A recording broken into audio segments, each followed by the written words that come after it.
Wa indana.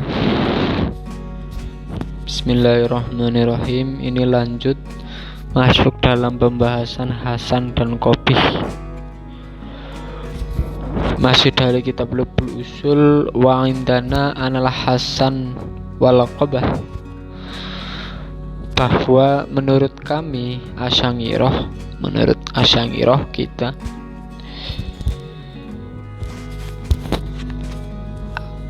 Hasan, Qabih, baik, buruk, yaitu bimakna taratubud dam, yaitu dengan pengertian adanya konsekuensi pujian dan cacian. Taratub kapan? Halan, seketika di dunia. Wal iqabu, dan konsekuensi pahala dan siksa. Ma'ala, yakni di akhirat. Syar'iyanin adalah bersifat syariat, semuanya itu keduanya. Maksudnya gini, Hasan Qabih itu ada konsekuensi, ada hasil, yakni dzam, ya, madh, dipuji dan dicela ketika di dunia. Tapi ketika di akhirat, hasil melakukan dzam, hasil melakukan qabih, itu ketika qabih, hasil melakukan hasan, ya, hasil melakukan qabih yang mendapatkan iqab berupa siksa. Tapi ketika melakukan hasan itu mendapat pahala. Menurut Asy'ariyah, sumber penetapan dan pemahaman Hasan dan Qabih, baik dan buruk, standar Hasan Qabih itu mana?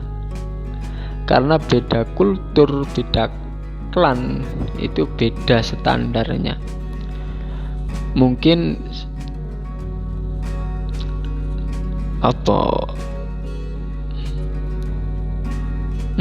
apa Hasan itu contoh sing adat itu, iya, kalangan santri itu ketika makan kakinya diangkat satu itu enggak masalah. Tapi ketika di ranah publik lah, standar Hasan itu siapa? Yang membawa bendera Hasan Qabih itu siapa? Pemahaman ini oleh Asy'ariyah hanyalah syariat yang dibawa oleh Rasulullah. Maka Hasan Qabih itu apa yang dikatakan oleh syariat Rasulullah Nabiullah Muhammad SAW. Segala apapun yang diperintahkan syarak seperti beriman, sholat dan haji adalah Hasan. Sholat, wudhu itu Hasan itu. Maka mendapatkan pujian di dunia dan mendapatkan pahala di akhirat. Dan apapun yang dilarang syariat seperti zina, kufur, mencuri, itu dikatakan qabih, mendapatkan cacian di dunia dan mendapatkan siksa di akhirat.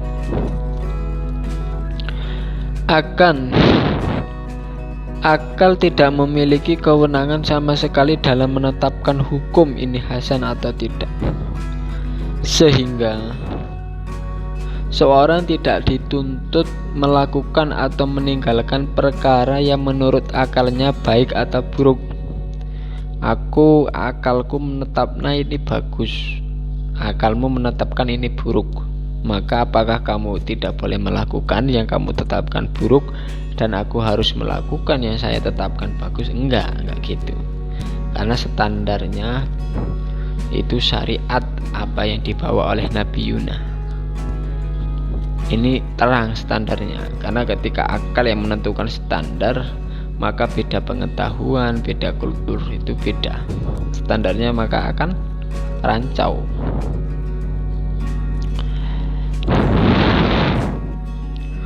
Kecuali dakwah, sehingga seorang itu tidak dituntut untuk meninggalkan itu atau melakukannya, kecuali dakwah Rasulullah telah sampai kepadanya, dan konsekuensinya siksaan Allah tidak akan ditimpakan pada pelaku perbuatan yang menurut akalnya berbuat kopeh atau meninggalkan perbuatan yang menurutnya hasan, sampai Allah mengutus seorang Rasul. Segitu singkat emang intinya.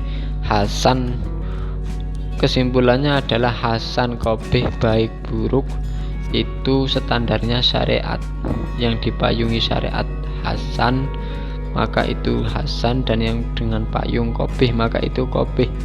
Ketika akal kita mengatakan ini dipayung syariat ini hasan, tapi akal kita menganggap sebagai kopeh, maka kita tetap wajib melakukannya.